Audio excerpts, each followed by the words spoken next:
Muy buenas noches, mis queridos hermanos, hermanas, Dios las bendiga. En esta noche vamos a dar comienzo a nuestra clase de principios bíblicos de la consejería cristiana. El día de hoy vamos a estar tratando un tema muy importante, que es acerca de, o vamos a hablar acerca de las actitudes negativas que uno puede llegar a encontrar dando la consejería y los cuidados que debemos tener en esos momentos. Entonces, a continuación vamos a empezar orando para entregar esta semana de clases a cada uno de mis hermanos, eh, tanto como estudiantes como profesores. Amado Padre, te damos gracias en esta noche, bendito Dios y Rey, todas las bendiciones que nos has provisto hasta el día de hoy. Te damos gracias, Señor, primeramente por tu bondad, por tu misericordia, por tu gracia. Pedimos por la vida de cada uno de los estudiantes, las familias aquí representadas y las personas que se encuentran dentro de nuestras familias, amistades y cercanos enfermos, con problemas económicos, psicológicos, emocionales, etcétera, etcétera, para la honra y gloria de tu nombre, para que tú te glorifiques el nombre de tu Hijo Jesucristo y todo sea para alabanza de tu nombre. Ahora, Señor, colocamos esta semana de clases, cada uno de los profesores y estudiantes durante esta semana desarrollarán sus clases. Tocamos así por el culto del día miércoles, que es un culto unido de iglesias, para que también tú proveas, Señor, todo lo necesario para este día. Coloco esta clase de consejería cristiana en tus manos, bendiciendo y exaltando tu nombre para la honra y gloria tuya, en el nombre de Jesús. Amén y amén. Bien, a continuación, entonces, como les dije, vamos a ver un tema muy importante, las raíces, contextos y límites que todo consejero debe tener, ¿sí? Porque una consejería eficaz requiere de discernimiento y sabiduría para identificar el problema y establecer los límites. Recuerdo que el viernes pasado el pastor Gilberto estuvo enseñando que el don de discernimiento lo da, es la Biblia. Bueno, quisiera complementar eso en el sentido de que cuando uno va al texto bíblico, recordemos que toda la Biblia no fue escrita de una sola, sino que fue escrita en más o menos 1500 años, redondeamos el número, pero hay epístolas de la Biblia que fueron escritas después de que cesaron los dones, según Miqueas 7:15. Una de esas epístolas que surgen después de, por decirlo, de, de la destrucción del templo, que es lo que marca realmente el fin del don de lenguas y demás dones, eh, es la primera carta de Juan. Y acá en esta primera carta de Juan, el Señor nos va a mostrar eh, algo muy importante.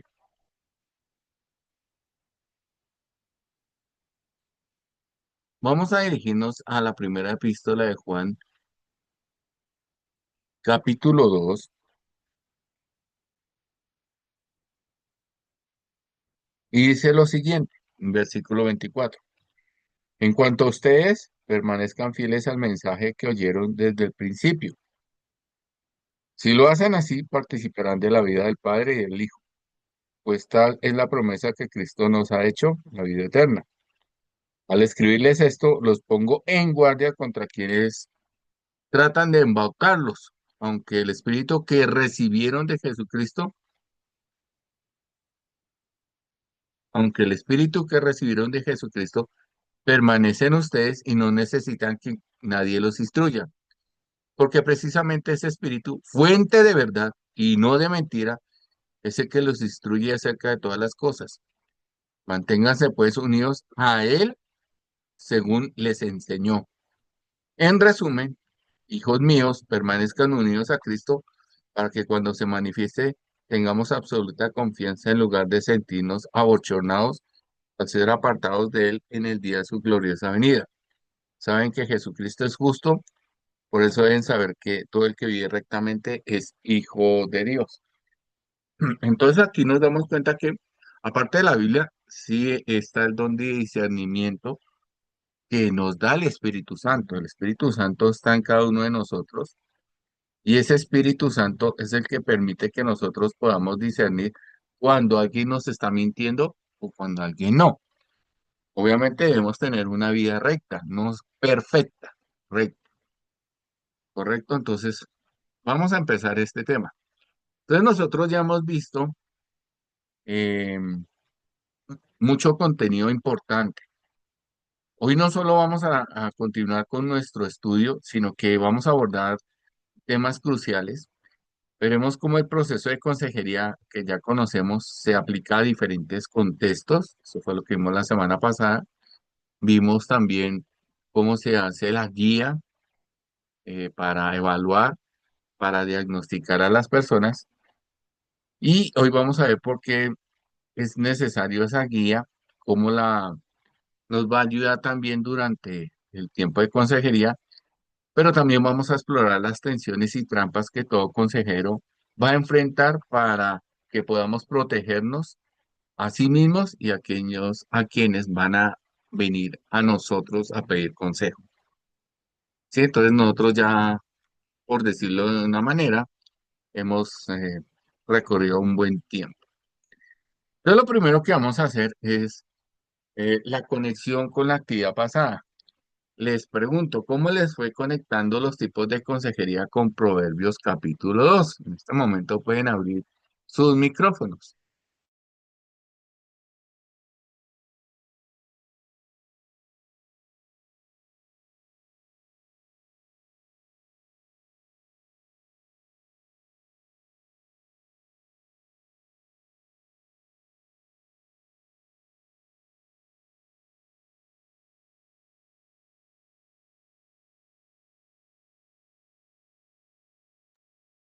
Pueden abrir los micrófonos y pueden participar.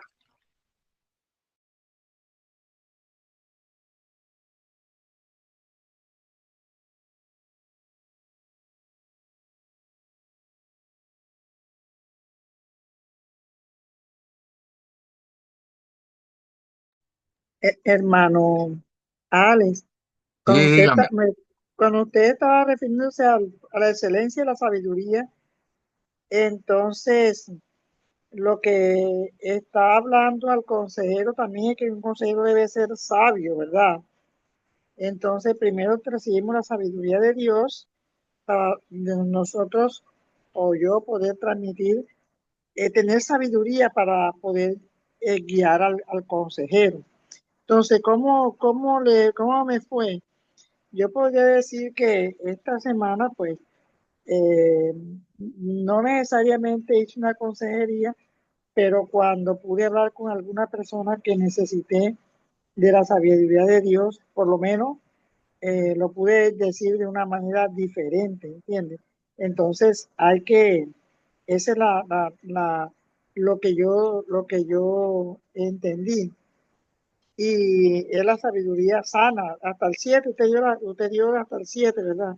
Que leyéramos eso. Entonces, y me gustó mucho cuando dice que el 4 debemos buscar la sabiduría como la plata y hay que escudriñarla como un tesoro. Entonces, pues uno mira que la sabiduría es el tesoro más grande que uno puede tener, porque si no tenemos eso, tampoco vamos a ser como muy útiles a las personas que vamos a hablar, porque no tenemos que hablar nuestras palabras, sino el consejo de Dios para el hombre. El hombre enseñando a hombres no tiene nada que enseñar, pero Dios enseñando a los hombres sí tiene mucho para enseñar. Bueno, eso es todo, hermano. No sé si eso te ayuda a su pregunta. Bueno, mi hermana, eh, voy a abrir en estos momentos. No sé, no me hice muy claro al explicar. Entonces recuerden que nosotros estamos viendo un material, yo les dije que íbamos a usar el material de Billy Graham, ¿sí? Ese material que se llama Manual de Billy Graham para Obreros Cristianos, realmente es un manual de consejería. Eh, bien, era escoger uno de los temas que tiene acá, por ejemplo, Pero eh, perdón, yo miré, yo escogí un tema, hermano. ¿cuál? Yo escogí el tema número 11, cómo tener paz con Dios.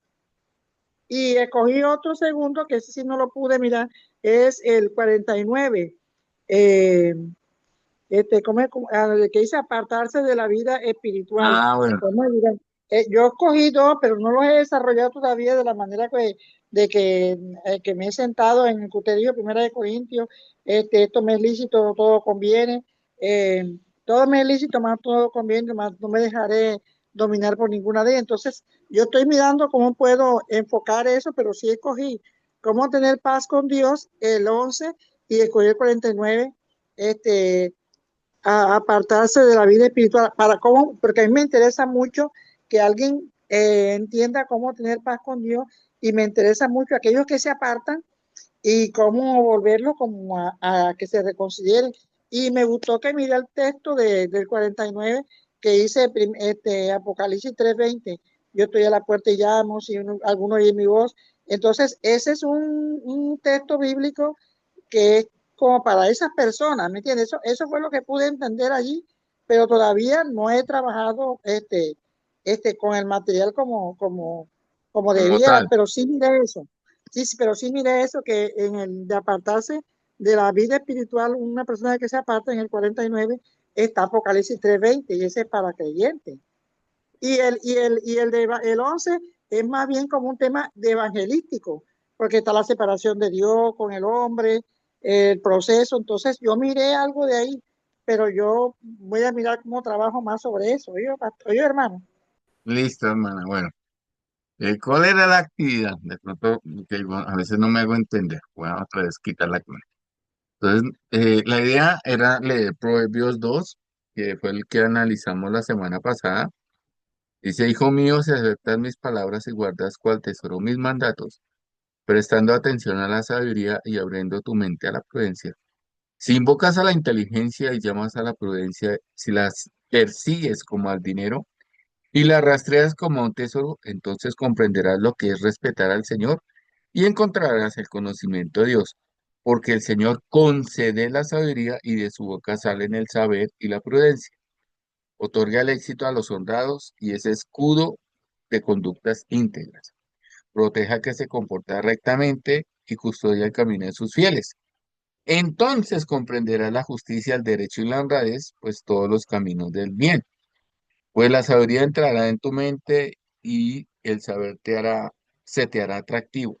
La insensatez cuidará de ti, perdón, la sensatez cuidará de ti y la prudencia te protegerá. Entonces, esta parte de acá que habla mi hermana Doris es la introducción al libro. Aquí pues obviamente habla de cómo obtener la paz con Dios, que pues son los pasos que todo cristiano debería conocer. Lastimosamente, quisiera aclarar esto. Uno cuando le pregunta a un creyente cuáles son los puntos principales del evangelismo, realmente no los conoce. Nosotros, lastimosamente, cuando vamos a hablar con otra persona para evangelizarla, pero a ver si sí, me dejo. Eh, Normalmente esta parte, cómo obtener la paz con Dios, es conocida en otros ámbitos.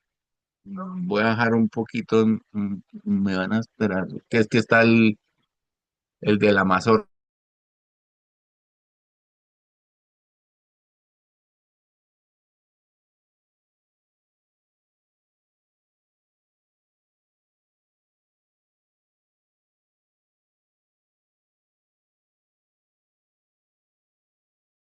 Lastimosamente la gente es a esta hora vendiendo mazorca. Bueno, esto es normalmente conocido como las cuatro leyes espirituales. El plan de Dios, el problema del ser humano, el remedio que Dios da y nuestra respuesta. Lastimosamente, esto fue hecho por un señor llamado Billy Crowell de la Iglesia Cruzada y Estudiantil de Cristo. No sé si hayan escuchado esa iglesia. ¿Qué sucede o qué pasa con esto? Es muy buena la idea que tuvo este señor, pero el plan de Dios siempre comienza con que Dios nos ama o Dios tiene un propósito para nuestra vida, etcétera, etcétera. Realmente ese es un error que se ha enseñado durante mucho tiempo y que se volvió como una tradición, un dogma dentro del cristianismo. El plan de Dios, ¿en qué consiste? Si usted quiere saberlo, acompáñeme a Jeremías capítulo 9, versículos 23 y 24 en su Biblia. Si quiere también marque esos versículos, donde dice lo siguiente. Voy a leer desde el 22. Así dice el Señor, que no alarde el sabio de sabiduría, que no alarde el poderoso de poder, que no alarde el rico de riqueza. Fíjese que son tres elementos muy importantes: sabiduría, poder y riqueza.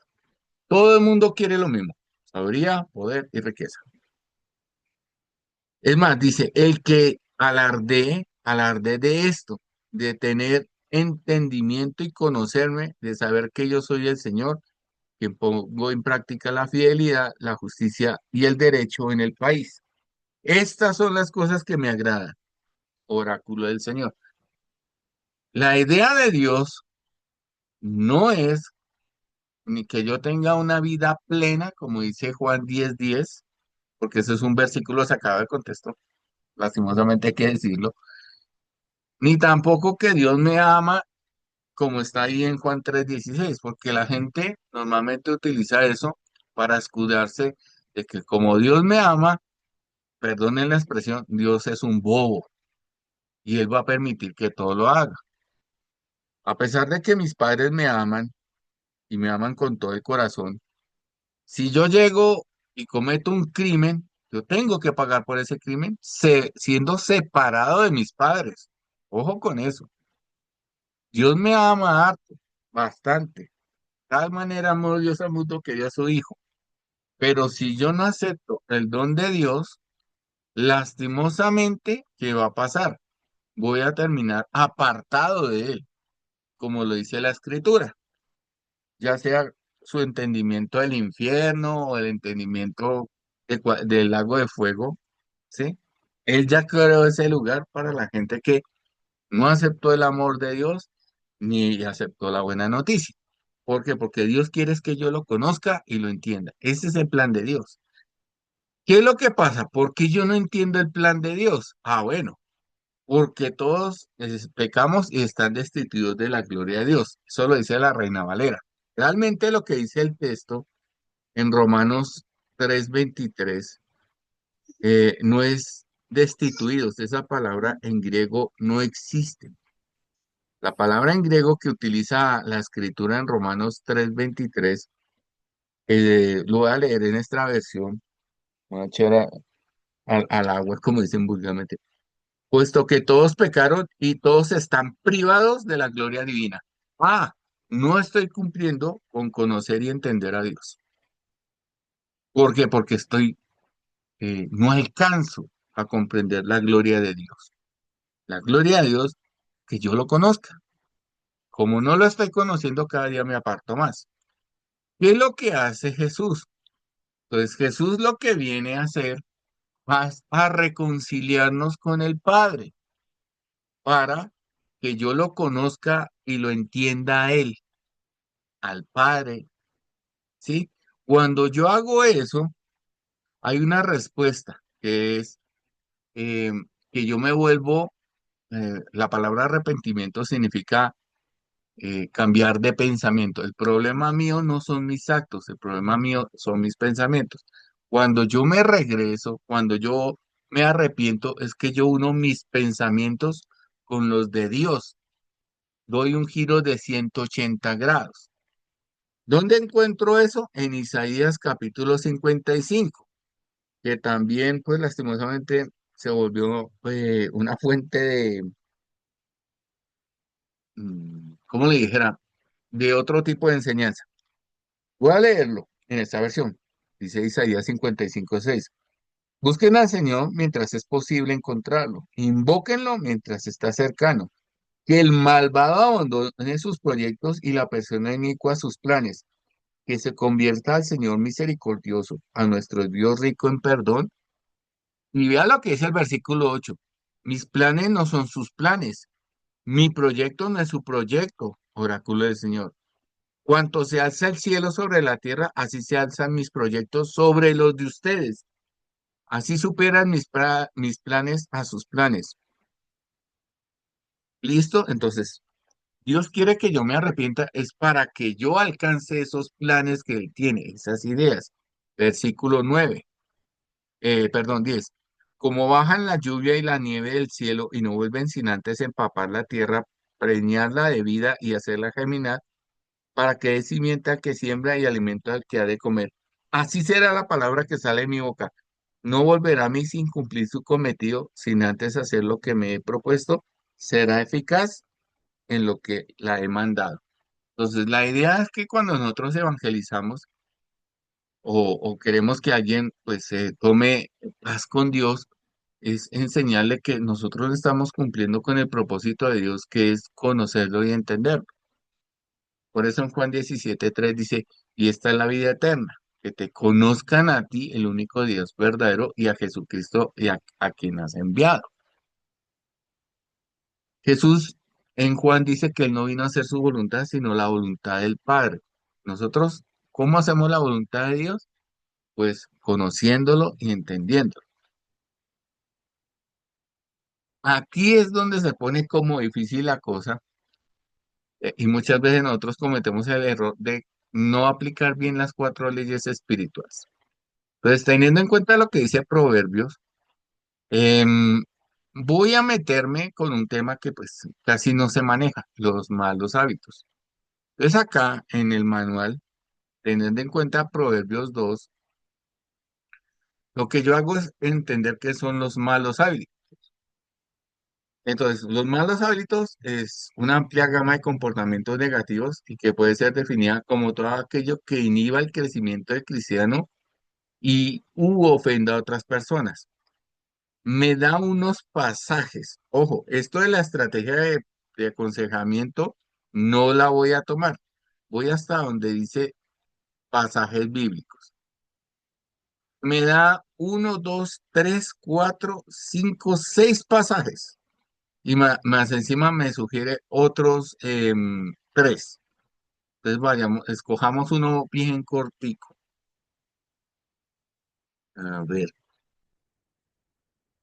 Dice el Salmo 119:11. En mi corazón he guardado tus dichos para no pecar contra ti. ¿Cómo me puede servir esto para una persona que tiene malos hábitos? Teniendo en cuenta Proverbios 2, que yo debo, lo que dice Proverbios 2 es que yo debo mantenerme o sujetarme al conocimiento de Dios. El Salmo 119 habla de la grandeza de la ley de Dios. Eso yo creo que todos deberíamos saberlo. Y entonces aquí la palabra dichos es un sinónimo de la palabra ley, que en el hebreo significa enseñanza, instrucción. En mi corazón he guardado tus enseñanzas para no pecar contra ti. Un claro ejemplo de eso es cuando la Biblia dice que nosotros debemos tener respeto por las personas de edad.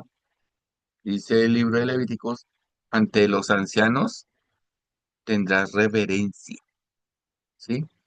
Hoy lastimosamente la gente se hace la dormida cuando subió una persona de la tercera edad en un bus para no hacer las cosas. Otro, un mal hábito que tenemos acá en Bogotá es que como está el sistema integrado de transporte público, la gente quiere colarse. Hoy en el bus que venía se colaron 5 sardinos y no les importó. Eso es un mal hábito que ellos aprendieron de los papitos, de las mamitas. La Biblia dice que nosotros debemos andar en integridad. Al que le damos impuesto, hay que pagárselo. Si usted no tiene para un pasaje de un transporte, ¿por qué tiene que colarse? O no, ¿por qué está por allá? Usted tiene que ser una persona integral. Eso es lo que yo entiendo que me está enseñando este versículo. Porque el hecho de que yo no pague un pasaje, estoy robando. Y ya sabemos que la Biblia dice que no debemos hurtar. Eso es lo que yo quiero que nosotros entendamos. Esta ayuda tan bonita que tiene este libro es para que yo, ¿sí? Interiorice qué son los malos comportamientos y cómo debo tratarlos. Ahí sí puedo llegar y cómo debo aconsejar. Pero lastimosamente, como les digo, las malas compañías, una mala enseñanza de la familia, lastimosamente las mamitas suben con los niños y los hacen pasar por debajo de la registradora cuando se puede y antes piden que les den el puesto porque va con niños, entonces tras de cotudos con paperas. Entonces, ¿qué pasaría si una persona me dice, ah, es que yo tengo un problema económico y no le dice, bueno, pero ¿cuál es su problema? No, que siempre me tengo que colar en el Transmilenio o en el SIP porque no tengo plata. Pero ¿por qué no tiene plata? Puede ser que tenga malos hábitos económicos. Por ejemplo, malgastar el dinero en cosas innecesarias, avaricia, quiero poseer lo que otro tiene, el último iPhone 16 Max Pro, y prefieren endeudarse comprándose un celular para saber que no tienen ni siquiera los minutos para usarlo. Cosas así. Entonces, de eso trata desde el punto de vista de Dios el conocimiento. Eso era pues más o menos lo que debíamos trabajar el día de hoy. Bueno, vamos a continuar con la clase. Espero que pues hayamos recordado que pues evangelizar son cuatro puntos importantes. Primero, llevar a la persona a reconocer que pues no está eh, conociendo ni entendiendo a Dios. Segundo, eh, no, primero, Dios quiere que yo lo conozca y lo entienda. Segundo, no lo conozco ni lo entiendo porque estoy apartado de él y mis caminos son diferentes a los de Dios. Tercero, Dios proveyó en Cristo una reconciliación para que yo conociera al Padre. Jesús dice, nadie puede venir al Padre sino por mí. Y último, ¿cómo hago yo para acceder a esa bendición? Todo aquel que invocare el nombre del Señor será salvo. Así, muy escuetamente se puede utilizar esos cuatro puntos de las famosas cuatro leyes espirituales, pero haciéndolas bien. Bueno, vamos a hacer una lectura de Romanos 7:19. Les quiero que por favor, mis hermanos, hermanas, vayamos a Romanos 7:19. En todo ese capítulo, el apóstol Pablo está tratando con un tema, los capítulos 6, 7 y 8 hablan de un problema muy especial. Yo me convierto al Señor, ¿sí? Yo me estoy convirtiendo al Señor, me acabo de convertir al Señor, pero ¿qué pasa después de yo convertirme al Señor? Se supone que yo debo vivir una novedad de vida, pero resulta que no la estoy viviendo a plenitud. Ahí Pablo se enfrenta a un problema, y él sigue con el problema del pecado, ¿sí? Y ahí dice el versículo 19, quisiera hacer el bien que deseo y sin embargo hago el mal que detesto. La pregunta aquí es ¿cuál es la fuerza impulsora detrás de nuestros comportamientos negativos? ¿Sí? ¿Cuál es la fuerza impulsora o por qué hacemos lo que no queremos hacer? Si alguna quiere participar, puede abrir su micrófono.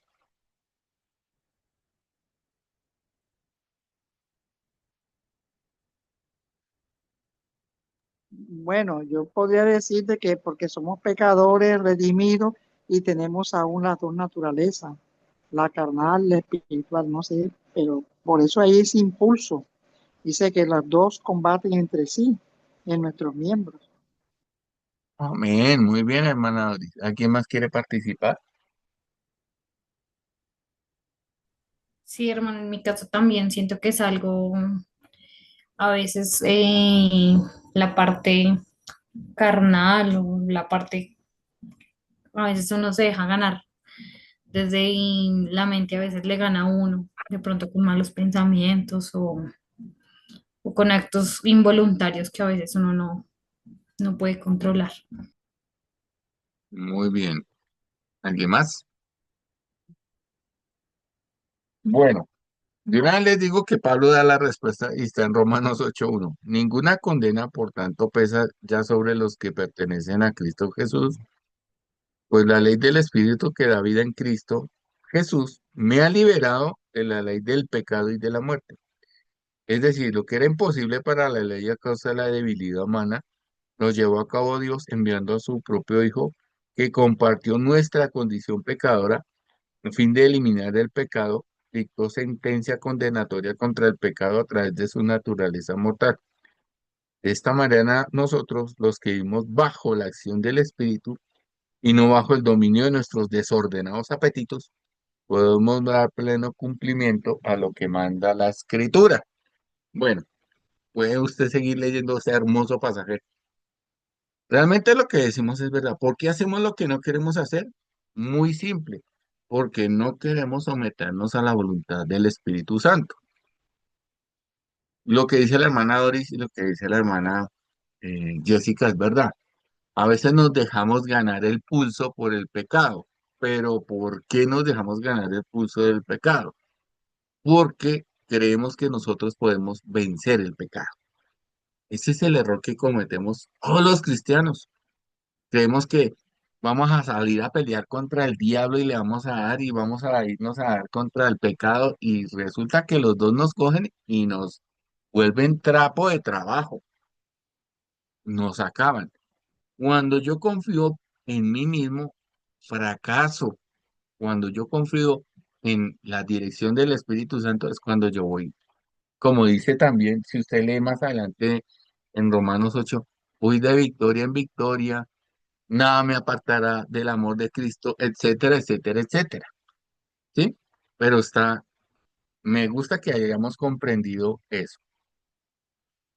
Entonces, ¿cuál es la fuerza impulsora detrás de nuestros comportamientos negativos? Pues que no nos dejamos guiar por el Espíritu Santo. Entonces, vamos a recordar los tipos de consejería cristiana.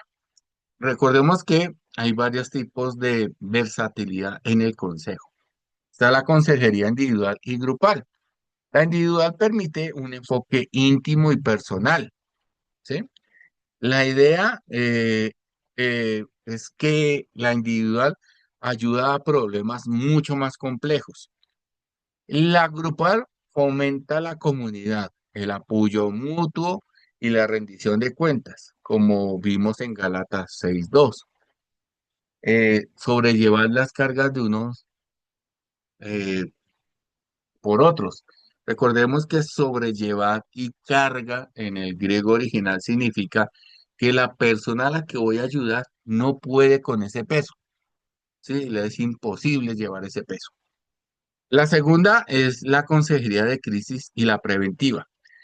Llamamos consejería de crisis a la que se enfoca la intervención inmediata para la estabilidad, como el ancla en medio de una tormenta.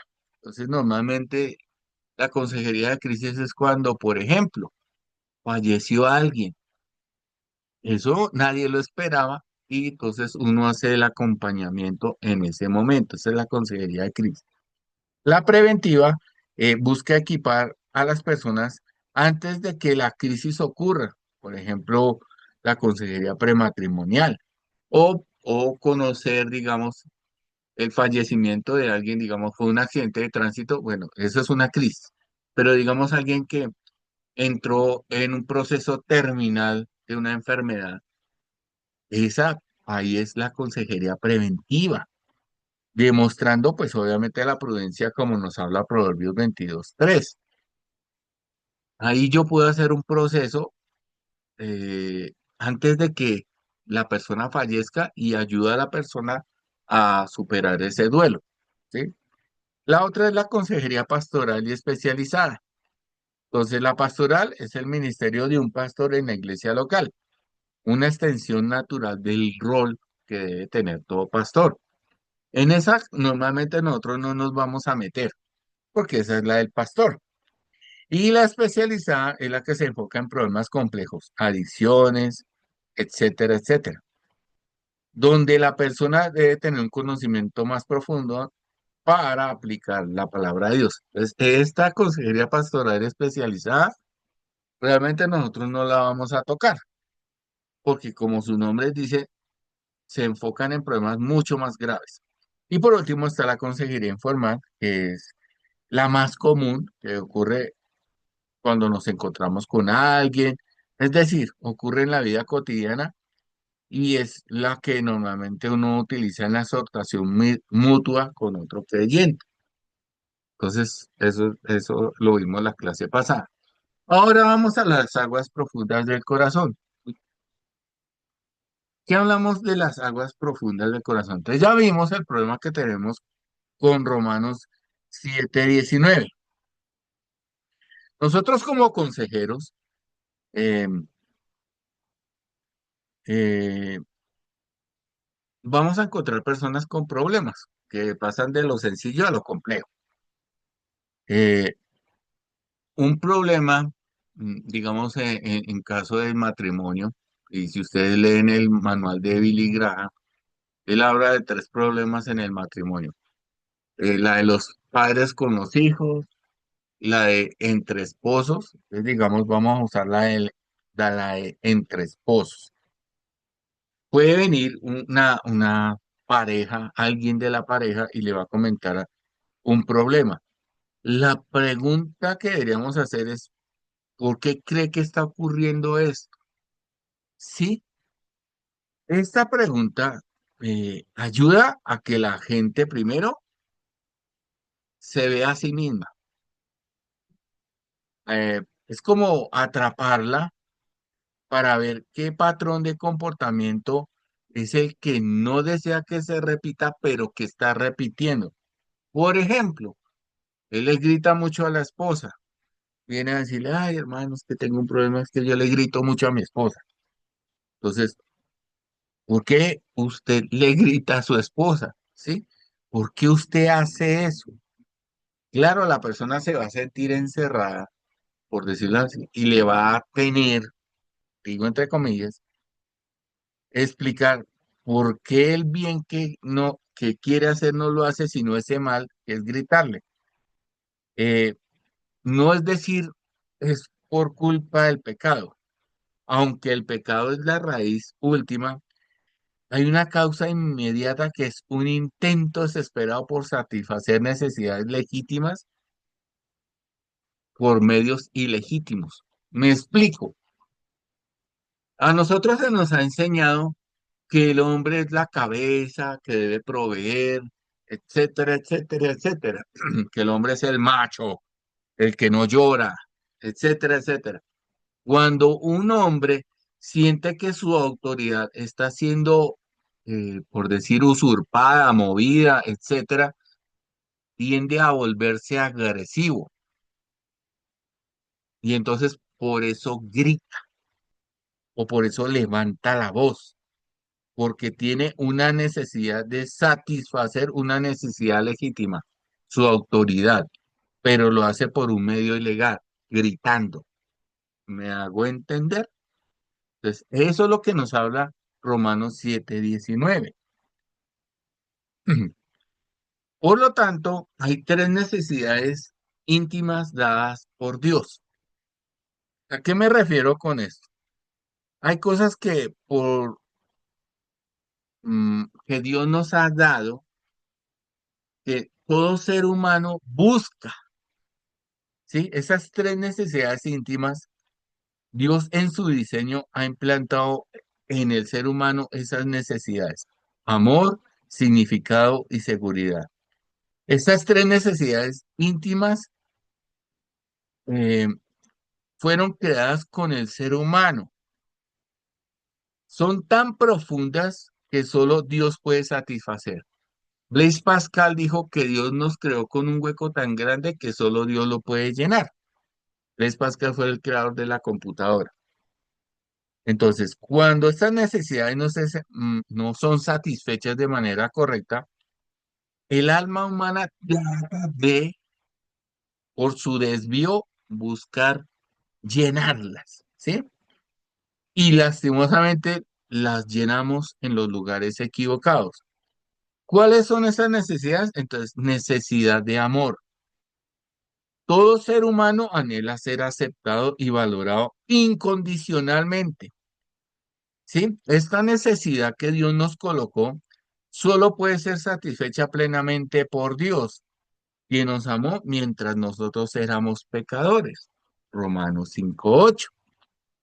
Cuando buscamos el amor fuera de Dios, nos puede llevar a la codependencia, a relaciones destructivas o a la envidia. Un problema que pues ha surgido en los últimos tiempos con las redes sociales es que queremos likes, necesitamos la aprobación, necesitamos que la gente nos admire y nos quiera.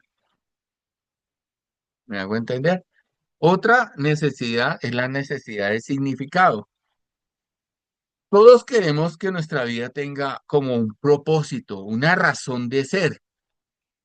¿Cuál es el propósito del ser humano? Glorificar y disfrutar a Dios por siempre.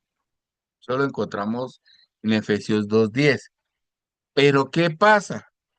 Que cuando buscamos nuestro significado fuera de Dios, lo que hacemos es tener adicciones al trabajo, una búsqueda exagerada e incansable de éxito o un esfuerzo constante por la aprobación de los demás, ¿sí? Por eso todos tenemos Instagram, Facebook, TikTok, hasta Twitter. Todo eso es porque buscamos tener un significado. Muchas veces usted ve gente subiendo videos o fotos de que está en un gimnasio y me dice, pero ¿por qué? Porque quieren tener ese significado en la vida. Y la última es la necesidad de seguridad. Como nosotros tenemos una alma, esa alma necesita sentirse protegida, a salvo y en control a pesar de que el mundo es caótico. Todos los días yo me subo con el miedo de que algún día, Dios no lo quiera, alguien se suba a robar el bus. Eso es un miedo, ¿sí? Ese miedo viene infundado por lo que usted ve en las noticias y por lo que usted escucha, ¿sí? Entonces, la verdadera seguridad no viene de las circunstancias o en las personas, sino de la paz de Dios que sobrepasa todo entendimiento. Recordemos que el apóstol Pablo, aunque usted no lo crea, él sufrió de robos, de atracos, le pegaron, lo azotaban, mejor dicho, hasta fue burlado por los mismos creyentes. Entonces, si Pablo se hubiera quedado con la seguridad que da el Evangelio de manera superficial, él se hubiera retirado al mes porque no le daba ni siquiera para vivir. No tenía una seguridad, ¿sí? Cuando se busca la seguridad de manera ilegítima, esto nos puede llevar a la ansiedad, al miedo y a la necesidad de controlar a otros o inclusive a acumular posesiones. Esto es lo que Pablo está describiendo en Romanos 7:19. Esa lucha humana universal. El problema, mis queridas hermanas y hermanos, es que no es solo el pecado, sino un corazón que busca satisfacer las necesidades de manera ilegítima. Por lo tanto, hay una creencia errónea, buscar satisfacer esas necesidades a través de medios ilegítimos. Me explico. La gente y las circunstancias fallan en satisfacer mis necesidades. Cuando estamos en la consejería vamos a encontrar que hay un problema central que pues por medio del guión, de las preguntas abiertas, etcétera, etcétera, vamos a encontrar que hay una creencia errónea que lleva al error, a la desesperación, al fracaso, al que estamos aconsejados muy frecuentemente va a enseñar que sus necesidades no son satisfechas. Primero, porque la gente, segundo, porque las circunstancias o porque el mundo le ha fallado. Hay mujeres que dicen, si mi esposo me amara más, yo sería más feliz. O si tuviera más dinero, me sentiría mejor. Estas son las creencias erróneas. Se puede decir que es una forma de idolatría, ¿no? Que pone la esperanza de las necesidades que acabamos de ver en otra persona, en una cosa o inclusive en unas circunstancias en vez de ser de Dios. En otras palabras, vamos a encontrar que el que estamos aconsejando va a decir, si solo tengo tal cosa o tal persona, voy a ser feliz. Si yo quiero tener autoridad sobre mi esposa, voy a ser feliz. Pero como la estoy consiguiendo, no es la forma de Dios, es una forma ilegítima. ¿Me hago entender? Ok. ¿Cómo debería ser la manera correcta? Según el diseño de Dios, yo como consejero debo guiar a la persona a la que estoy aconsejando de que la creencia errónea a la creencia correcta. Dios nos diseñó con tres necesidades: el amor, el significado y la seguridad, ¿correcto? ¿Para qué nos crea con esas necesidades? Para que dependamos más de Dios. Él es el único que las puede satisfacer plenamente. Para reflexionar, un caso bíblico. Cuando Jacob tiene sus dos esposas y éstas empiezan a luchar por él. Si usted ve los nombres que coloca Lea a cada uno de sus hijos, se va a dar cuenta que ella tenía la necesidad de la aprobación de Jacob, de que Jacob la amara. Pero la Biblia nos comenta que Jacob no la ama porque le parecía fea. Eso es lo que dice la Biblia. Entonces es muy gracioso cómo ella empieza a darle nombres a sus hijos hasta que llega al cuarto, cuando ya pone la mirada en Dios. Ella tiene tres creencias erróneas con los tres primeros hijos. Del cuarto en adelante empieza a poner la mirada en que la aprobación la tiene de Dios. Entonces, cuando nosotros vamos a Cristo para que Él satisfaga esas tres necesidades, la de amor, porque el amor de Cristo es el único incondicional, ya que nos amó hasta el punto de morir en la cruz del Calvario. La necesidad de significado, porque en Cristo yo tengo una identidad que no se basa en lo que hago, sino en lo que Él hizo por mí. Aquí voy a hacer un pequeño paréntesis. Cuando nosotros hablamos del primer amor, que la gente perdió el primer amor, si usted lee el libro de Apocalipsis se va a dar cuenta que esa persona trabajaba para el Señor,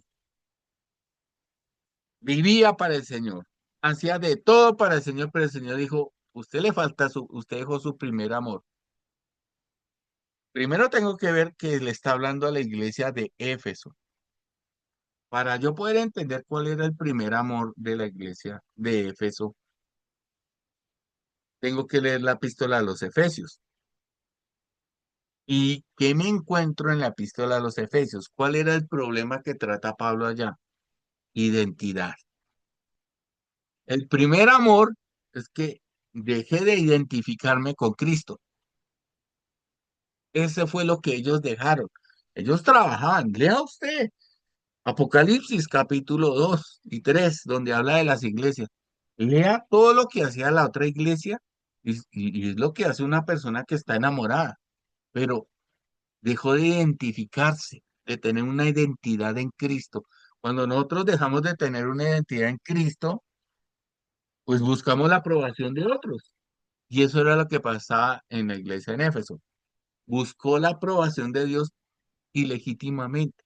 Trabajaba, predicaba, desechaba las doctrinas malas, pero no tenía una identidad en Cristo. Y la última, que es la seguridad, la paz de Dios, es un ancla que nos debe llevar, nos debe ubicar bien dentro del mundo que pues lastimosamente está cambiando. Cada ratico tenemos miedo de que estalle una tercera guerra mundial y se acabe el mundo, pero es bueno. Puede ser, pero a mí no me interesa porque se tiene que cumplir lo que dice la Biblia, no lo que piense ni Putin, ni Donald Trump, ni Netanyahu, nada. Es la palabra de Dios la que yo debo seguir. Entonces, como consejeros, vamos a hacer ese canal para que la persona que viene a aconsejarnos vea cómo su comportamiento negativo es el intento ilegítimo de satisfacer una necesidad legítima. ¿Cuál? Esas tres. Y al guiarlo a la única fuente que puede llenarlo por completo.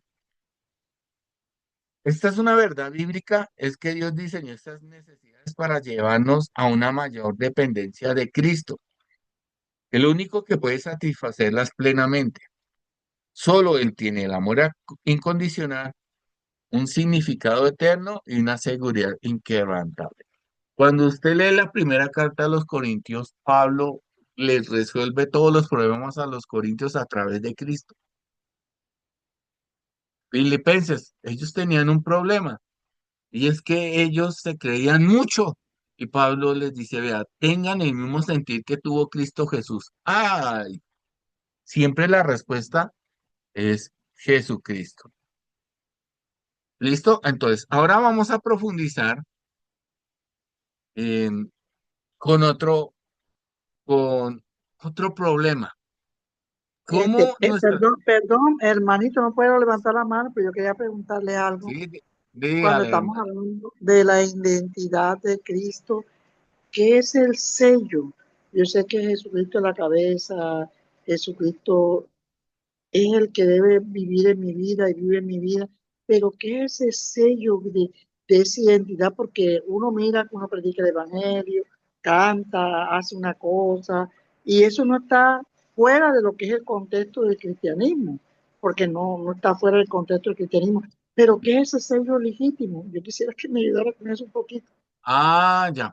Bueno, hermana, recordemos que pues lastimosamente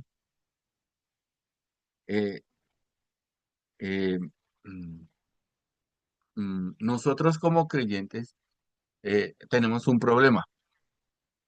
Nos falta una seguridad. Si yo en este momento dejara este mundo, ¿qué va a pasar conmigo? No con los vivos, porque los vivos, yo no sé, se matarán por lo que yo dejé, mis tres Biblias ahí, no sé. Pero, ¿cómo yo sé realmente que le pertenezco a Cristo? ¿Cómo sé que yo tengo el sello del Espíritu Santo? ¿Cómo yo sé que creí en la palabra de vida eterna? Para eso vamos a ir a 2 de Timoteo 2:19. Espérense un momentico ahí, hermano, porque yo estoy segura que yo tengo el Espíritu de Dios en mi vida morando desde que creí en Él. Pero nos estamos refiriéndonos a que ellos perdieron su primer amor. Ah, Cuando perdieron su primer amor, perdieron esa identidad. Entonces, sí, ¿cómo puedo yo pensar en eso? Porque ellos perdieron su primer amor. Yo estoy segura de mi salvación, que cuando me muera me voy al cielo, porque tengo seguridad de salvación. Pero como estamos hablando de esa identidad y que perdieron ese primer amor, entonces como que ampliar un poquito ese punto me gustaría mucho. listo, mi hermana. Bueno, vamos a ir a Apocalipsis capítulo 2. Perdón. Apocalipsis capítulo 2 dice, escribe el ángel de la iglesia de Éfeso. Esto dice el que tiene las 7 estrellas en su mano derecha y se pasea entre los 7 candeleros de oro. Entonces, lo primero que me señala Jesucristo es que él tiene 7 estrellas en su mano derecha y que camina entre los 7 candeleros de oro.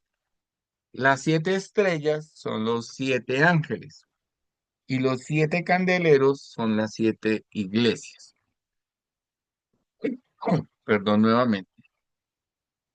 Entonces Jesús se está identificando con la iglesia, ¿correcto? Que Él está en medio de su iglesia y que Él está hablando a los líderes de la iglesia.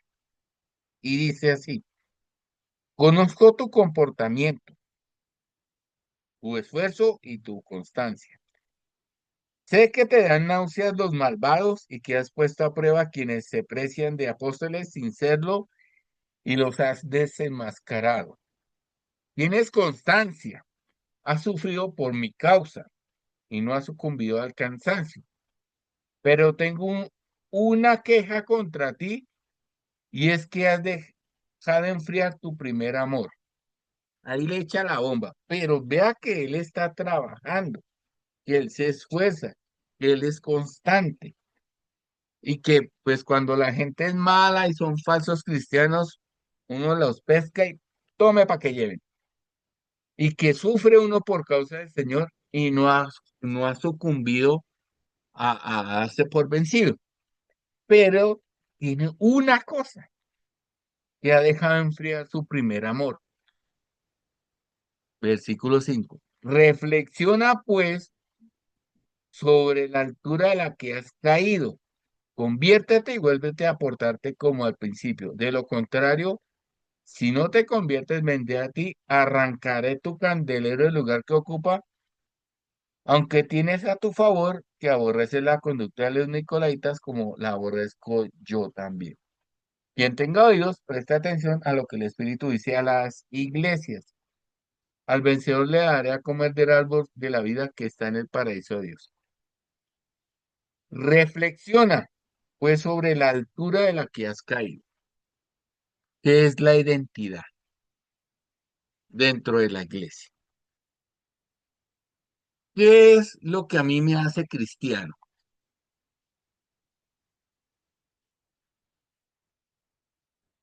¿Qué me hace a mí cristiano? Que no sea Ronaldo. Mm, La salvación, creer en fe, creer en Ujú. Dios, ¿Qué más? hacer las cosas conforme a la Biblia, guardar los mandamientos, testificar. Ujú. Mira que todo eso lo tenía esa iglesia. El haber creído en Cristo como el Señor y Salvador, creer en su Ujú. muerte, su resurrección, su Bueno, sepultura y haberle por eso creído en Él. vayamos a Efesios capítulo 1.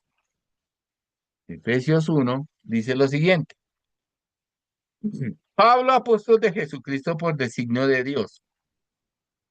¿Por qué Pablo era apóstol? Por designio de Dios, ¿Fue porque Pablo quería? No, porque fue la voluntad de Dios. Ah, porque Dios quiso. Primer error que yo cometo como cristiano es que yo pienso que yo soy el centro del universo. No, ¿qué hizo que yo me volviera cristiano? Fue que Dios quería que yo me volviera cristiano. No es porque yo haya creído en Jesús, no es porque yo guarde los mandamientos, sino porque Dios quiere. Vea cómo Pablo lo desarrolla. Pablo, apóstol de Jesucristo por designio de Dios, a los miembros del pueblo de Dios que residen en Éfeso y creen en Cristo Jesús. Que Dios nuestro Padre Jesucristo el Señor les conceda gracia y paz. Alabemos a Dios Padre de nuestro Señor Jesucristo, que por medio de Cristo nos ha bendecido. Ah, yo soy cristiano porque Dios me bendijo a través de Cristo, ¿sí? Con toda suerte de bienes espirituales y celestiales. Él nos ha elegido en la persona de Cristo. Yo soy creyente porque Dios tomó la iniciativa de elegirme. ¿Cuándo me elige Él? Dice, antes de crear el mundo, para que nos mantengamos sin mancha ante sus ojos, como corresponde a consagrados a Él. Amorosamente nos ha destinado de antemano y por pura iniciativa de su benevolencia a ser adoptados como hijos suyos mediante Jesucristo. El problema del calvinismo es que sacan a Cristo. ¿Por qué? Explico. ¿Jesucristo existía antes de la fundación del mundo? Sí, porque Él es eterno. Yo no. Yo comienzo a existir cuando soy engendrado por mis padres. No es que allá en el cielo haya una cantidad de almas y cada vez que alguien tiene un hijo, Dios le manda el alma. No. Como Jesucristo existe antes de la fundación del mundo, Dios rodea a Jesucristo no con el tiempo, sino con el designio, ¿sí? El designio de que Él iba a salvarnos, ¿correcto? Y dice, amorosamente nos ha destinado de antemano y por pura iniciativa de su benevolencia a ser adoptados como hijos suyos mediante Jesucristo. De este modo, la bondad tan generosamente derramada sobre nosotros por medio de su Hijo, vuelve y me habla de Jesús, querido, se convierte en himno de alabanza a su gloria. Con la muerte de su Hijo y en virtud de la riqueza de su bondad, Dios nos libera y nos perdona los pecados. Dios no me perdona los pecados porque yo me arrepienta, sino porque ya está Jesucristo.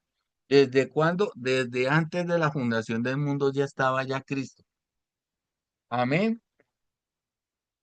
Que derroche de gracia sobre nosotros al llenarnos de sabiduría e inteligencia y darnos a conocer sus designios más secretos, los designios que benévolamente había decidido realizar por medio de Cristo. Yo soy cristiano porque Dios me escogió y me guardó en Cristo. Pablo lo dice que Dios tuvo misericordia de él desde antes que naciera.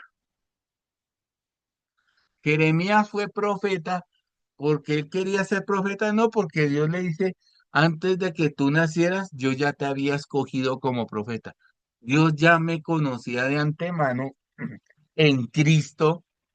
Él sabía si yo iba a creer o no en Cristo. Y por eso, llegado el momento indicado, yo empecé a creer en él. El sello de un cristiano no es lo que él hace, porque allá en Éfeso hacían el sello, la identidad de un cristiano está es en Cristo, que como existía antes de la fundación del mundo, Dios me coloca en Cristo, Dios me ubica en Cristo. Eso lo dice también Juan capítulo 6. Ya les digo el pasaje. Juan capítulo 6 dice lo siguiente. Ay, me pasé, estoy en el 8. Les voy a leer ese pasaje en Juan 6.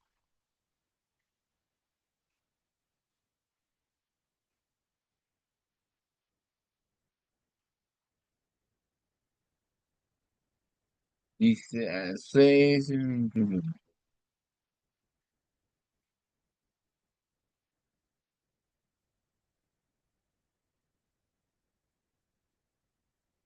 Juan 6, capítulo 35. Jesús les contestó, yo soy el pan de la vida. El que viene a mí jamás tendrá hambre, el que cree en mí jamás tendrá sed. Pero ustedes, como ya les he dicho, no creen a pesar de haber visto. Todo aquel que el Padre me confía vendrá a mí, y yo no lo rechazaré al que venga a mí, porque yo he bajado del cielo, no para hacer lo que yo deseo, sino lo que desea el que me ha enviado. Y lo que desea el que me ha enviado es que yo no pierda a ninguno de los que él me ha confiado, sino que lo resucite en el último día. Mi Padre quiere que todos los que vean al Hijo y crean en Él tengan vida eterna. Yo por mi parte lo resucitaré en el último día. Esa es la identidad de un creyente. Esa es la identidad de un cristiano. ¿Cuál? Que el Padre me lleva a Cristo. Cristo no me rechaza, ¿sí? Porque el Padre me entrega a Cristo para que Cristo me dé ¿qué? Vida eterna. Cuando dice la Escritura, mi Padre quiere que todos los que vean al Hijo y crean en Él. ¿Qué es ver al Hijo? Que yo conozca a Cristo. Lastimosamente las iglesias están llenas de personas que no conocen a Cristo. Tienen idea de Cristo, pero no lo conocen, no tienen esa relación íntima con Él. Y esa relación íntima comienza cuando el Padre me lleva a Cristo. No sé si me estoy haciendo entender.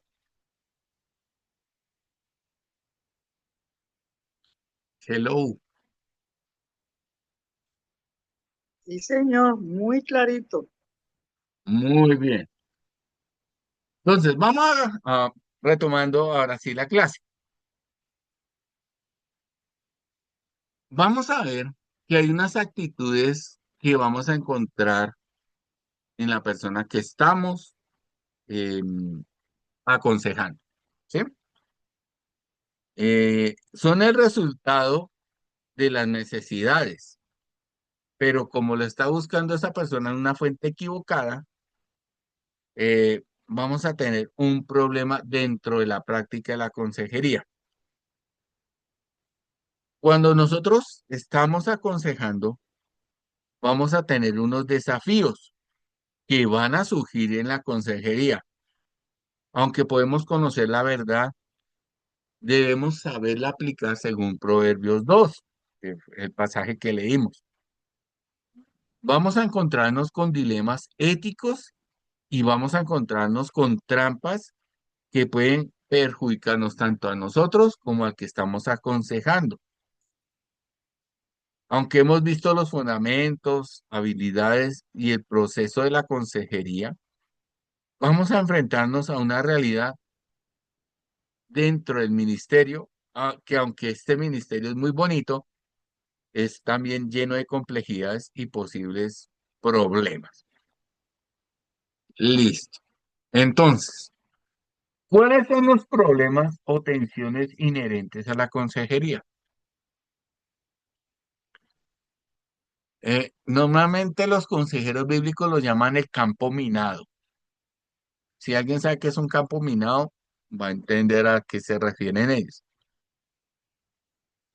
Porque la consejería cristiana tiene un problema que debe ser muy equilibrada. Un consejero debe reconocer el tipo de tensiones que vamos a ver y comprender sus límites. La primera, lo espiritual y lo psicológico. No todo problema, mis queridas hermanas y hermanos, tiene una raíz espiritual. Cuando nosotros estamos en consejería, debemos discernir cuando un problema es un asunto de pecado o cuando hay un componente biológico, genético o psicológico. Cuando son biológicos, genéticos o psicológicos, se les debe dar un enfoque diferente. El consejero bíblico no es un psiquiatra. El segundo, hay que conocer los límites de la competencia y referencia. Como no somos expertos en todo, cuando puede llegarme un caso que está más allá de lo que está en los manuales de consejería o en mi experiencia, mi responsabilidad como consejero es moral y ética y debo referir al que está recibiendo consejo a una persona especializada. Al hacer esto, no estoy fracasando. Es un acto de amor y de sabiduría. El tercero, confidencialidad y protección. Nosotros como consejeros, la confidencialidad es sagrada, pero hay un momento en que tiene un límite. Hay casos donde la ley o la ética exige que se rompa cuando hay una amenaza de daño hacia sí mismo o hacia otros, el suicidio o un abuso sexual. Aquí nosotros como consejeros debemos proteger a las personas por encima de las promesas de confidencialidad. El siguiente, transferencia y contratransferencia. ¿Qué es transferencia? Es cuando al que estamos aconsejando proyecta sentimientos y expectativas sobre el consejero, como el padre perfecto, el amigo perfecto, el pastor perfecto, ¿sí? Y la contratransferencia, el opuesto, es cuando el consejero proyecta sus propias experiencias sobre el aconsejado. Un caso común, se siente frustrado por un problema que no pudo resolver en su propia vida. Ahí hay un problema con el consejero, porque reconocer eso, la transferencia y contratransferencia, es un hilo muy delgado. Y por último está el agotamiento del consejero. La consejería es muy exigente. El consejero debe cuidar su propia salud espiritual y mental porque ésta puede llegar a tener un problema de agotamiento. Y esto me va a permitir que yo no aconseje bien. Por lo tanto, en el caso del agotamiento, yo debo cuidarme a mí mismo como un requisito. Ahora, teniendo en cuenta lo anterior, las tensiones a la consejería, vamos a ver 6 trampas que debo evitar en la consejería. Normalmente se llama el sendero angosto de la consejería. ¿Por qué? Como ya dije, es un campo minado y a veces yo me puedo salir del camino de la piedad y dejar de ser eficaz. Entonces, ¿cuáles son las 6 trampas? Primero, no dar falsa seguridad. Cuando yo estoy aconsejando, no es para tranquilizar a la gente y puede ser muchas veces con mentiras. No es conveniente decir todo va a estar bien si usted no lo sabe. En caso contrario, debemos dirigir la esperanza hacia la soberanía y el amor de Dios. ¿Por qué? Porque la esperanza cristiana no se basa en el ver. Nosotros andamos no por vista, sino por fe. ¿Cuál es esa fe? En que hay un Dios que no cambia, ¿sí? Y que la esperanza en que Dios es soberano y no cambia no es una falsa seguridad. No minimizar la experiencia. Los sentimientos del aconsejado muchas veces nosotros los invalidamos. ¿Cómo? Eso no es para tanto. Más adelante te vas a sentir mejor. No, ahí lo que estoy haciendo es validar el dolor. Lamentarse con aquellos que nosotros debemos lamentarnos, como dice Romanos capítulo 12, es un acto de amor que abre la puerta al consejo. Yo pasé por eso y verifica, estoy bien. No, no con todos funciona lo mismo. No dejar de referir cuando es necesario. Como ya vimos, hay personas que son profesionales, pero lastimosamente a veces yo quiero arreglar todo. Si tengo un caso que está fuera de mi competencia, debo referirlo, porque si no lo hago, me voy a meter en un problema.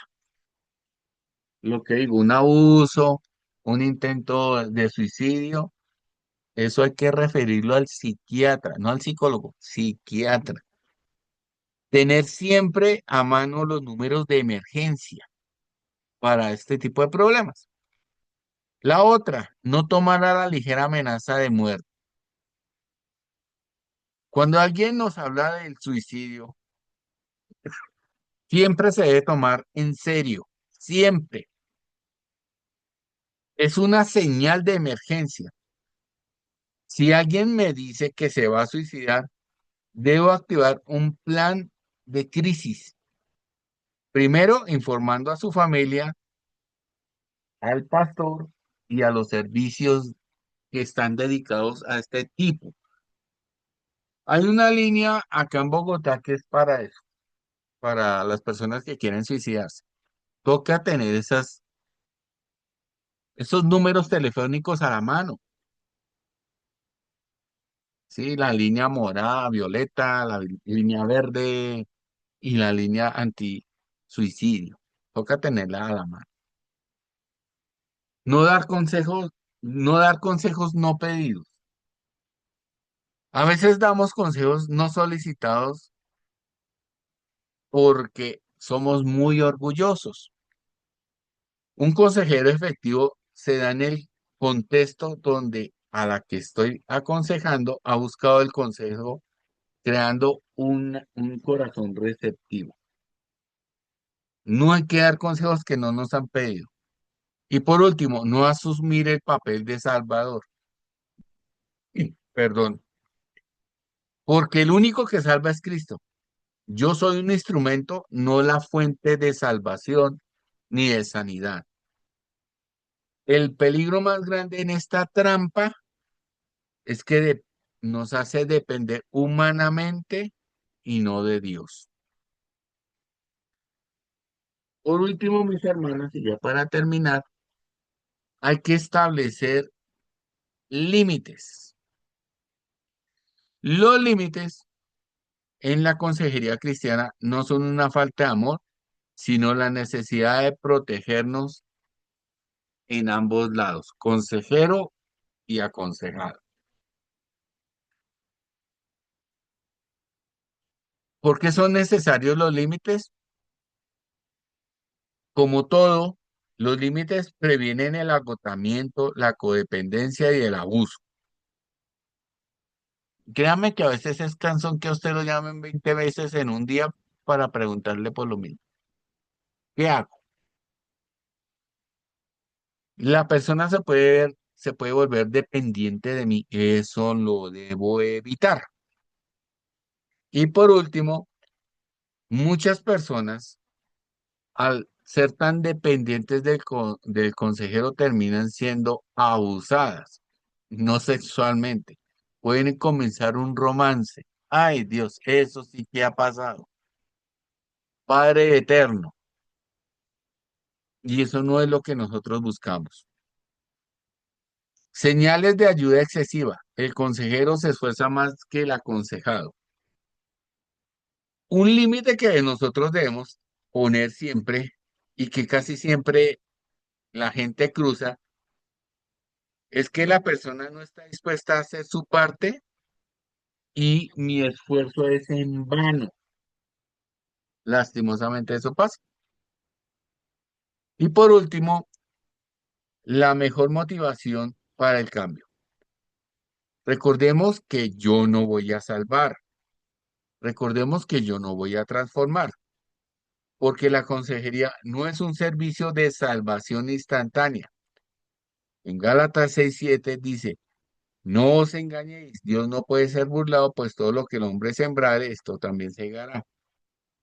Yo como consejero debo guiar a la persona a ver sus propias acciones y las consecuencias que éstas traen. Y que la única forma de evitar tener mala cosecha es cosechando paz y justicia a través del Espíritu Santo. ¿Correcto? Bien. ¿Qué vamos a hacer? Bueno, creo que ¿qué horas son? Uy, ya van a ser las 9, Dios santo. Bueno, lo del caso hipotético, vamos a verlo más adelante, la próxima clase. ¿Qué tarea vamos a hacer?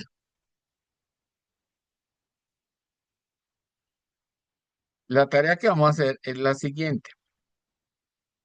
Identificar una necesidad personal y una señal de alerta para referir. Entonces, vamos a reflexionar sobre un comportamiento negativo que usted haya observado en alguien o en usted mismo. Identifique cuál es la necesidad, amor, significado o seguridad, que se busca satisfacer y que se está satisfaciendo de manera ilegítima. ¿Sí? ¿Qué es lo que va a hacer? Va a elaborar una pequeña guía personal con señales de alerta para saber cuándo es necesario referir a un aconsejado a otro profesional. La tarea consiste en crear una guía personal de señales de alerta para saber cuándo un aconsejado debe ir a otro profesional. ¿Listo? ¿Cómo lo puedo hacer? ¿Qué problema o situación me Perdón, hace sentir? profesor, ¿puede repetir cuál es la tarea? Identificar una necesidad personal y una señal de alerta para referir. Entonces, primero,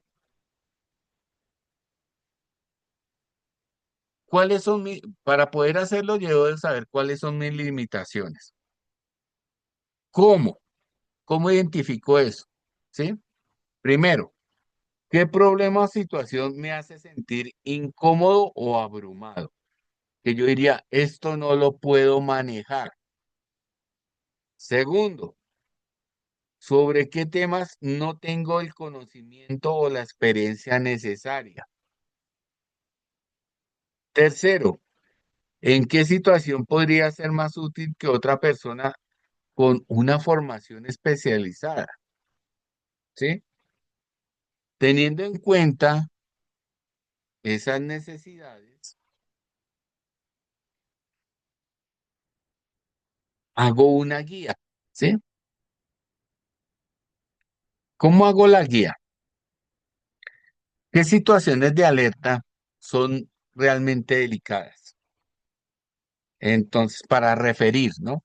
Entonces, amenaza de daño a sí mismo, suicidio o violencia, abuso sexual o físico, trastornos psiquiátricos, esquizofrenia, bipolaridad, adicciones severas o los famosos trastornos alimenticios.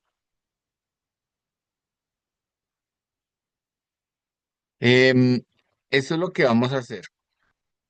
Entonces, para la próxima semana, entonces van a identificar una necesidad personal. ¿Cómo la identifico? ¿Qué problema o situación me hacen sentir incómodo o abrumado? ¿O Pero sobre qué? pastor, perdón, profesor, ¿es el consejero o es so- lo que yo, tenemos que hacer con el aconsejado? yo, soy yo. Porque ¿qué situación o problema me hace sentir incómodo? A mí, a mí, ¿qué problema me hace sentir incómodo? ¿Qué temas no conozco o no tengo experiencia? Es para mí identificar una necesidad personal. ¿En qué situaciones puedo ser más útil que otra persona con una formación especializada? Es decir, ayudar en un duelo, un ejemplo. Luego hay ver la señal de alerta para referir. ¿Qué señales de alerta puedo yo referir? Entonces, mm, una amenaza de daño a sí mismo o a otros, como el suicidio o una persona violenta. El abuso sexual o físico, esa es una señal de alerta. Un trastorno psiquiátrico grave, esquizofrenia, trastornos bipolar, TDAH, etcétera. Adicciones severas, ¿sí? Que pues lastimosamente necesitan desintoxicación. Y la otra es un trastorno alimenticio. Hermano Alex, yo le voy a Señora, pedir un favor muy grande. Esas recomendaciones, usted no las puede escribir para yo poder hacer, o sea, escribir todo lo que usted dijo ahí, porque yo no cogí nota de nada. listo, Entonces, pues hermana. no puedo escribir. Oiga, porque yo puedo, así puedo resolver y hacer lo que usted está diciendo. Listo. Porque la mente mía no me da para tanto. Ok. Entonces, la Profesor, idea, yo tengo una pregunta. Yo señora, tengo una pregunta. sí, Es con relación a una situación que tiene que ver con un momento de, yo quisiera que usted me explicara, hay una situación delicada de una niña que jugando se entrelazó en el cuello y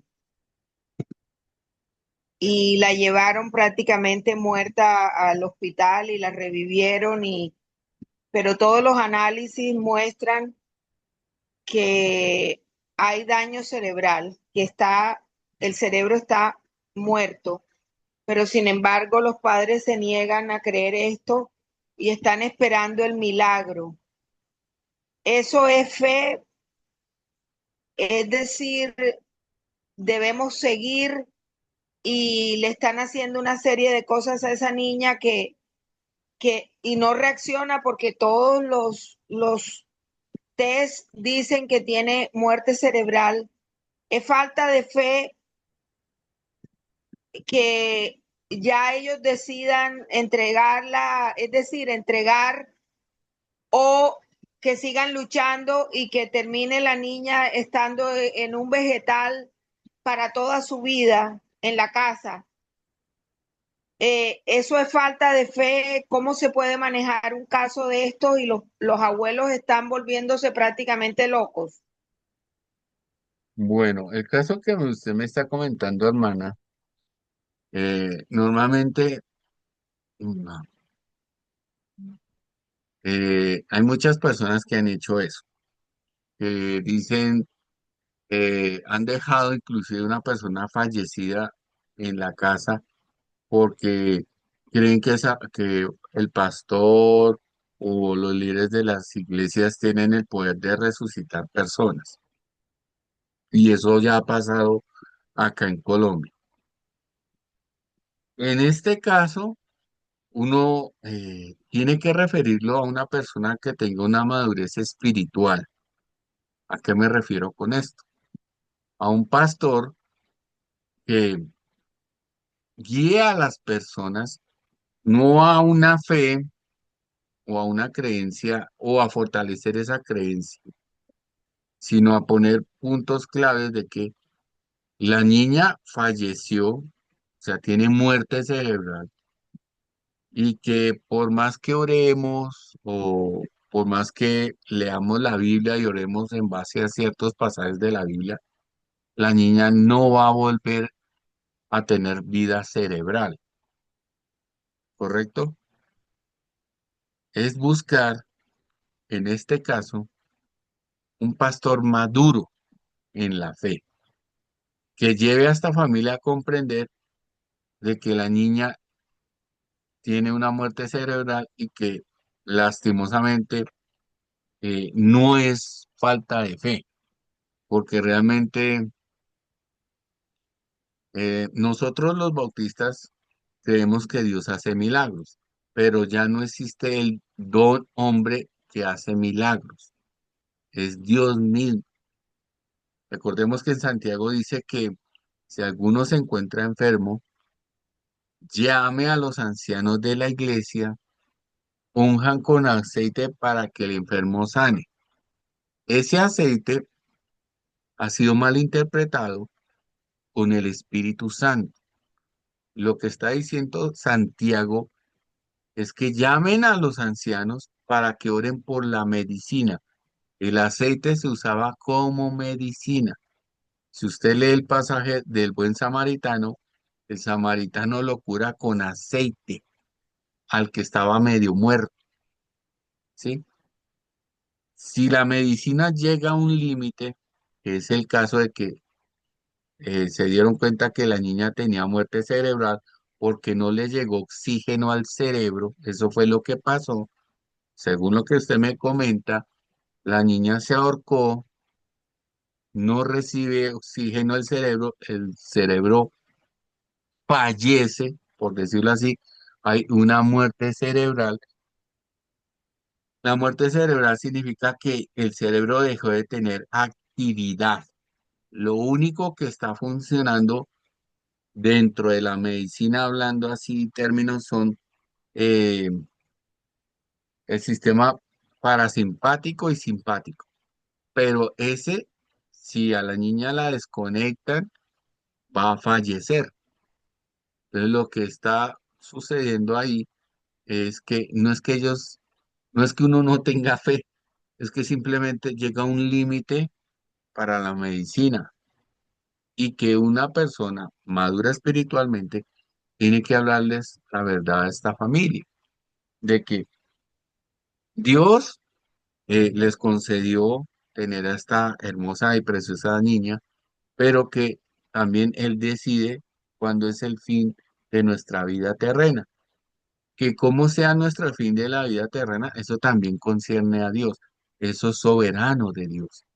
Y que a veces nosotros no queremos aceptar eso y que han habido casos de personas que han dejado personas fallecidas en sus casas y estos cadáveres empiezan a descomponerse y bueno, usted puede buscar por internet esos casos en donde se llega a cierto fanatismo religioso por un mal adoctrinamiento de que todo lo que yo le pida al Padre, Dios lo va a al Padre por medio de Jesucristo lo voy a hacer. No, hay que leer el contexto de ese pasaje. ¿Qué es lo que yo le pido al Padre para que Jesucristo lo haga? Ahí, ahí es muy claro el texto. Pero hay gente que dice que si usted tiene fe puede mover montañas, etcétera, etcétera, etcétera.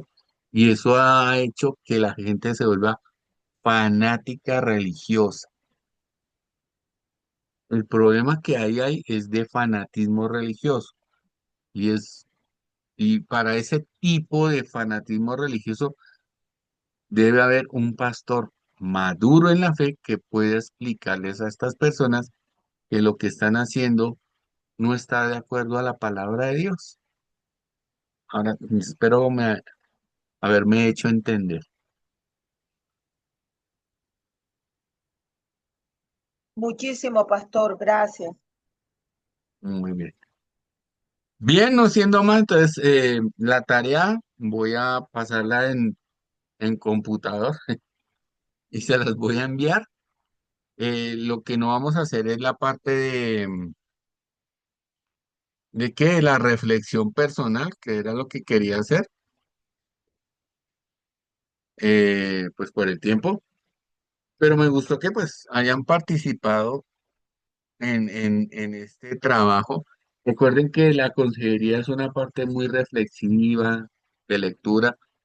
Ya les envié creo que dos libros más de James Hunt, o voy a enviar otros dos para que empiecen a ampliar más su biblioteca de consejería, pero tengamos en base el libro de Billy Graham, que es mucho más sencillo que los de James Hunt. Hunt lo que hace es profundizar más, ¿correcto? Él es una persona que profundiza más en estos temas, pero empecemos con los de Billy Graham. Eh, la actividad o sea, la tarea es para mí. ¿En qué momento yo tengo que decir, esto se va de mis manos? Entonces yo ya les di el ejemplo de qué es lo que a mí normalmente, que llegó un caso de una hermana de que fue abusada por el papá, la mamá. No, yo no puedo ayudarla. Como consejero no puedo. Tengo que remitirla a otra persona. O que a mí me van a hablar de que me molesta que me hablen, que yo, no que me molesta, sino que como que digo, no, esto no, no es parte de la consejería. A ver, em, sí, me pasó. Me dice una señora, eh, es que tengo un sobrino que no le gusta hacer tareas en la casa. ¿Qué hago? Y a mí me molesta que me pregunten eso porque, disculpe, usted es el papá, la mamá, ¿y cómo es que su hijo no le hace caso? El problema no es el niño, el problema es usted. Eso a mí me molesta porque la gente piensa que yo como docente, como profesor, tengo que resolverle el chicharrón que ellos mismos crearon. Profe, quítele el celular a mi hijo. Yo más bien les pregunto, ¿por qué le compró un celular a su hijo y no quiere que lo use? Esas cosas, digamos, es lo que me molesta a mí de ciertas consejerías.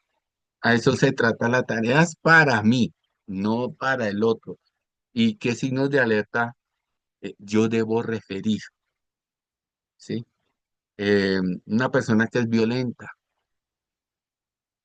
¿sí? Que se emborracha y quiere cascarle a todo el mundo. Eso toca referirlo a un especialista que hable de alcoholismo y de problemas de personalidad. A eso me refiero. Esa es más o menos la tarea, pero de manera personal. Listo, hermana, no siendo más, con el dolor del alma, vamos a dar por concluida esta clase del día de hoy. Gracias, hermano Vales. Bueno, mis hermanas, Dios las bendiga y que tengan una muy buena noche, una descansada noche. Muchas gracias, hermano. Les Dios la bendiga. Amén, que Saludos esté a la muy hermana Joana. bien. Bueno, Que descansen. Dios los bendiga, hermanos, que tengan una buena noche. Voy a hacer eso en digital y se las envío.